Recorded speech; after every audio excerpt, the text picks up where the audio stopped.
एक फिल्म आई थी फिर हेरा फेरी, उसके अंदर बताया जाता है कि 21 दिनों में पैसा डबल हो, तो मुझे भी डबल कराना है पैसा।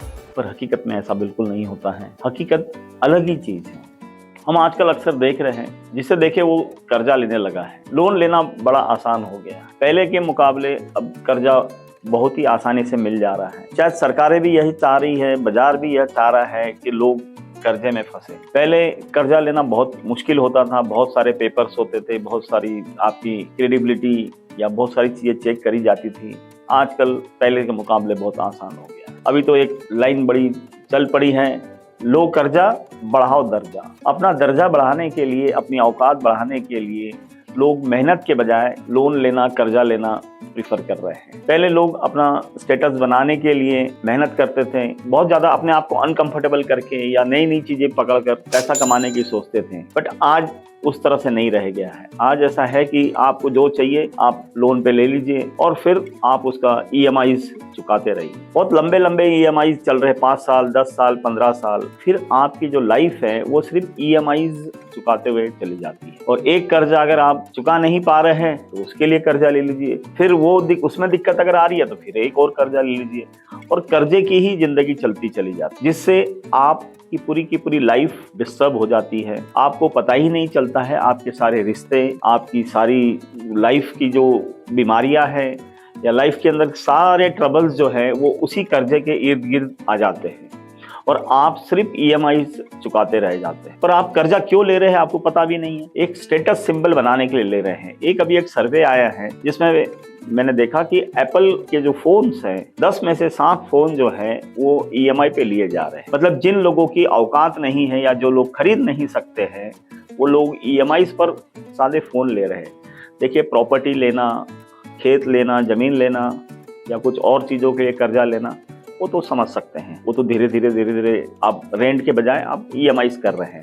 फोन का तो कोई ऐसी उसकी कोई जरूरत है नहीं, बट आप फोन भी एक स्टेटस सिंबल की तरह आप यूज कर रहे हैं। इवन ये जो संख्या है ये 1 करोड़ से ज्यादा है। 1 करोड़ से ज्यादा एप्पल के जो यूजर्स हैं या एप्पल खरीदने वाले हैं वो ईएमआई पे ले रहे हैं। क्यों ले रहे हैं? उसकी भी लाइफ 2-3-4 साल ही है। तो 2-3-4 साल के अंदर जब तक ईएमआई खत्म करते हैं तब तक वो फोन भी खत्म हो जाता है। हमें समझ ही नहीं आ रहा है कि हम अपने आप को जो है उससे ज्यादा दिखाने के लिए, अपना भौकाल दिखाने के लिए हम चाहे जो करे जा रहे हैं। अब जितनी अपनी औकात है, जितनी अपनी समझ है, जितना अपने पास पैसा है उसमें जियो ना। अपने आप को जबरदस्ती में ऐसी कठिनाई के अंदर डाल दे रहे हैं।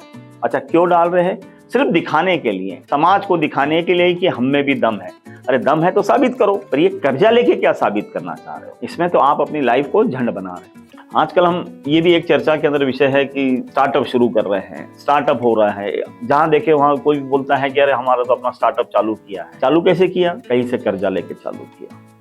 अब सारा व्यापार अगर आप कर्जे के भरोसे अगर चालू कर रहे हैं, आपकी अपनी पूंजी उसमें बहुत ही कम है। देखिए, व्यापार के अंदर बहुत सारी दिक्कतें तो होती ही रहती हैं, बट अगर हम वो दिक्कतों को नहीं समझेंगे या ऊंच नीच जो ऊपर नीचे होता है वो अगर हम नहीं समझेंगे उसमें, तो व्यापार अपने आप तो एकदम ऐसे सफलता के रास्ते नहीं जाता है ना। उसमें बहुत सारी कठिनाइयां आती हैं। कई बार मार्केट ऊपर की तरफ चला जाता है, कई बार नीचे चला जाता है, कई बार इंटरनेशनल फ्लक्चुएशंस होते हैं। हम भी कई बार मार्केट के हिसाब से अपना माल नहीं बना पाते, उतनी क्वांटिटी में नहीं बना पाते हैं। तो बहुत सारी चीजें ऊपर नीचे होती रहती हैं। तो जिस कारण अगर हमारी खुद की पूंजी अगर नहीं रही, हम अपने आप को उस अनुरूप नहीं ढाल पाए कि जिसके कारण जो कर्जा लिया है और कर्जा ही हमें सारा बिजनेस चला रहा है, तो अगर बिजनेस नीचे चला गया आप तो कर्जे में आ जाएंगे या फिर आपका बिजनेस बंद हो जाएगा। तो हमें ये समझना है कि कर्जा हम बहुत ही थोड़ा सा ले या हमारी जो क्षमता है उसका 10%, 15% से ऊपर कर्जा बिल्कुल ना ले। अगर आपके पास 1 रुपया है तो आप ज्यादा से ज्यादा 15 पैसे का कर्जा ले सकते हैं। आज वो इससे उल्टा रहा है कि आपके पास 10 पैसे है, आप 90 पैसे का कर्जा ले रहे हैं। और जरा सा कुछ हो गया, ऊपर नीचे हो गया, तो आपकी जो प्रिंसिपल अमाउंट है 10 पैसे वो साफ हो जाता है। वो तो कर्जे में क्या, इंटरेस्ट में ही चला जाता है, जिससे बिजनेस बंद हो जाते हैं। हकीकत में आपको एक बिजनेस शुरू करना चाहिए या एक व्यापार शुरू करने के बाद जब आपको उसको स्केल अप करना है, बढ़ाना है, तब आप कर्जा लीजिए, और वो भी उसी अनुपात में जितनी आपकी जो क्षमता है उसका 10 से 15%। थोड़ा सा आपको एक बूस्ट मिल जाए, इतना ही कर्जा लेना चाहिए। पूरा के पूरा व्यापार कर्जे के भरोसे नहीं करना चाहिए। कहीं एक सर्वे पढ़ा था मैंने अभी, अमेरिका के अंदर जो शादियां हो रही है वो 2 या 3 सैलरी जिसकी जैसी होती है उसके अंदर शादी हो जा रही है। यूरोप के अंदर 3 सैलरीज रहती है, उसी में शादी हो जाती है। और भारत में क्या हो रहा है, भारत में जो माँ बाप है वो 10-20 साल का जो पैसा जमा किया है वो एक शादी में लगा दे रहे हैं। कितनी खतरनाक बातें हैं। अगर 2-4 बच्चे रहेंगे तो क्या होगा, पूरी अपनी जमा पूंजी को साफ कर देते हैं और कर्जा भी साथ में ले लेते हैं। और क्यों, 1 दिन के लिए, 2 दिन के लिए अपनी क्षमताओं से ज्यादा लोगों को आमंत्रण देते हैं, 2-2, 4-4 हजार लोगों को आमंत्रण देते हैं, 2-2 हजार, 1-1 हजार रुपया पर प्लेट का खाना खिलाते हैं, और फिर बहुत सारी ऐसी अनावश्यक चीजों का खर्चा कर देते हैं जिससे वो उनका पूरा के पूरा परिवार जो है अगले कई सालों तक जो जमा पूंजी करी थी वो भी साफ हो जाती है और अगले कई सालों तक कर्जे में डूब जाते हैं। इस तरह का जीवन हम जी रहे हैं जिससे हम अपनी आप को कठिनाई में डाले जा रहे हैं और फिर ईएमआई पे ईएमआई हम भरते चले जा रहे हैं। आज जगह जगह पे क्रेडिट कार्ड की फैसिलिटी आसानी से मिल जा रही है कि जब भी आपका मन लगे बस कार्ड स्वाइप करे और चीजें खरीद लो, देते रहेंगे 3 महीने में, फिर ब्याज सहित देंगे। तो इस तरह की जो मानसिकता आ गई है, ये तब तो खरीदते वक्त बड़ा आसान लग रहा है, क्योंकि कई बार कैसे होता है कि फैमिली रहती है, बच्चे जिद कर रहे हो, पत्नी कुछ मांग रही है, तो तुरंत कार्ड स्वाइप करें, जो चाहिए वो खरीद लो और देते रहेंगे। बात ऐसी है कि वो आपको और ज़्यादा आपकी कठिनाइयाँ बढ़ा रही है, आपको स्ट्रेस में ला रही है, और पैसा तो देना ही पड़ेगा, पैसा नहीं छूटेगा, पर आएगा किधर से।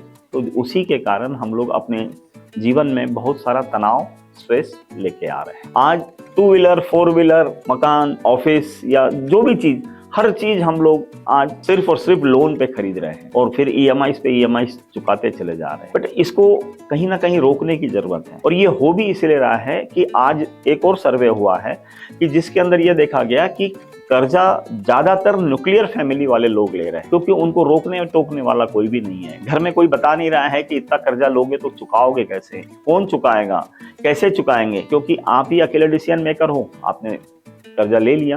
बट अगर आप जॉइंट फैमिली में रहते हैं, बड़े बुजुर्ग अगर साथ में रहते हैं, तो होगा ये कि वो आपको, क्योंकि उन्होंने पूरा जीवन देखा हुआ रहता है, आप अपने जीवन के अंदर 25-30 साल के अगर हो गए या 35 साल तक हैं, आपने पूरा जीवन अभी देखा नहीं है। पर घर में अगर कोई 50-60-70 साल के कोई बुजुर्ग अगर रहे, तो वो बताएंगे कि कर्जा लेके आपको किस तरह से चुकाना होगा, किस तरह से आपके लाइफ को चीजें बदल देगी या किस तरह से आपकी कठिनाइयां आएगी। तो ये सब चीजें जो है वो आपको बैठ के समझा सकते। इसीलिए कोशिश करें कि आप जॉइंट फैमिली में रहे, तो जिससे कैसे आप कर्जे से भी बच सकते हैं और अनावश्यक जो खर्चे कर रहे हैं, आप अनावश्यक आप लोन ले रहे हैं, उससे भी बचोगे। मैं मारवाड़ी समाज से हूँ, तो मैं आपको बताऊंगा कि हम लोग भी जो कर्जा लेते हैं वो बहुत ही लिमिटेड लेते हैं। जैसे मैंने आपको बताया कि हमारी अगर क्षमता अगर 100 रुपए की है तो हम 10 से 15 रुपए से ऊपर ज्यादा कर्जा लेते नहीं, क्योंकि हमें पता है कर्जा जो है वो आपको बहुत ही सोच समझ कर ही लेना है। आज अगर हमने ज़्यादा कर्जा ले लिया तो कल अगर हमारा व्यापार नीचे की तरफ चला गया, नुकसान कुछ होने लगेगा, तो हमारी पास में उतनी पूंजी रहेगी कि हम कर्जा भी चुका सके और अपना धंधा भी आगे बढ़ा सके। क्योंकि हम तो कई सालों से धंधा कर रहे हैं, हमारी 3 पीढ़ी या 4 पीढ़ियों से हम बिजनेस कर रहे आ रहे हैं, तो हमें पता है कि बिजनेस जो है वो ऊपर नीचे होते ही रहता है, नुकसान और फायदे ये बिजनेस में लगे ही रहते हैं। आपकी नुकसान सहने की क्षमता भी आपका लोन ही डिसाइड करता है। तो लोन लेने से बचे। पहले हम अक्सर सुनते थे कि किसान आत्महत्या कर रहे हैं क्योंकि उन्होंने कर्जा ले लिया, बेमौसम बारिश हो गई, फसल खराब हो गई, इस तरह से किसान आत्महत्या कर रहे थे। आज किसानों के समर्थन में कई सारी सरकारें खड़ी हो गई है, कई सारी योजनाएं आ गई हैं, तो उनका बचाव होने लगा है। पूरी तरह से नहीं, पर बचाव होने लगा है। बट आज हम अक्सर पेपर में या फिर न्यूज़ में अक्सर ये सुन रहे हैं कि व्यापारी लोग आत्महत्या कर रहे हैं, नौकरी पेशा लोग आत्महत्या कर रहे हैं। क्यों कर रहे हैं?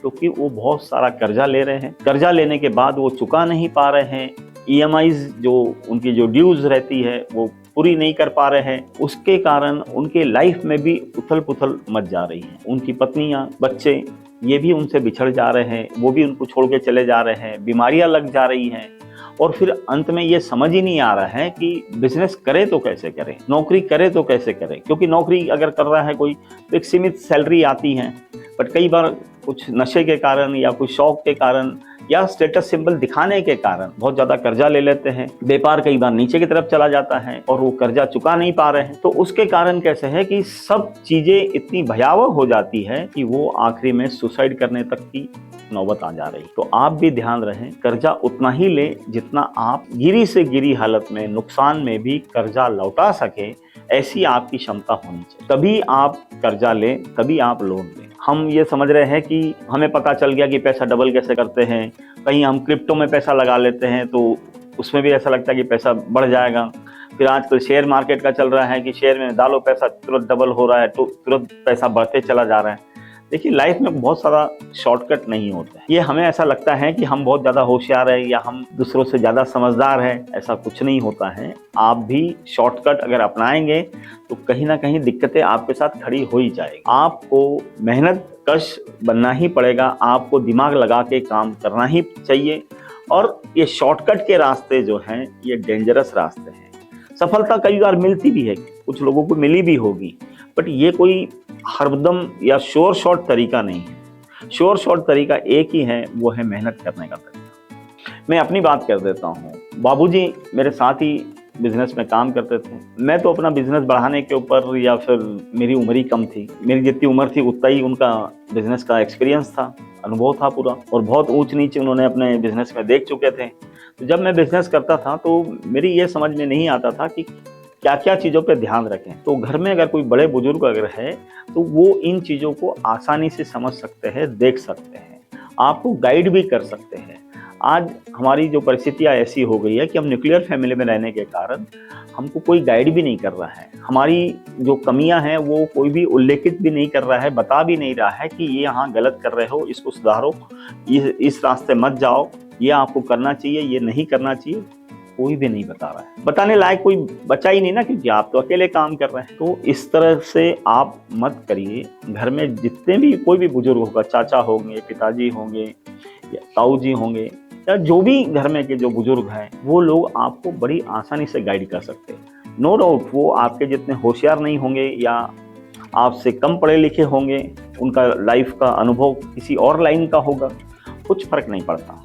लाइफ सबकी लगभग सरीखी है। सिर्फ और सिर्फ आपको उनके अनुभव को लेना है और आपके जीवन को ठीक बनाना है। क्योंकि जिन लोगों ने पूरी लाइफ अगर देखी रहती, हमसे 25 साल ज़्यादा देखे रहते हैं, वो लाइफ को अलग ढंग से देखते हैं। हम कर्जा ले लेते तो हमें हर बार ऐसा लगता है कि आप चुकाई देंगे, ऐसा हो जाएगा तो बस 1 साल ऐसा अच्छा चला जाएगा तो पैसा हम तुरंत चुका देंगे, फिर और कर्जा ले लेंगे, फिर आगे बढ़ जाएंगे।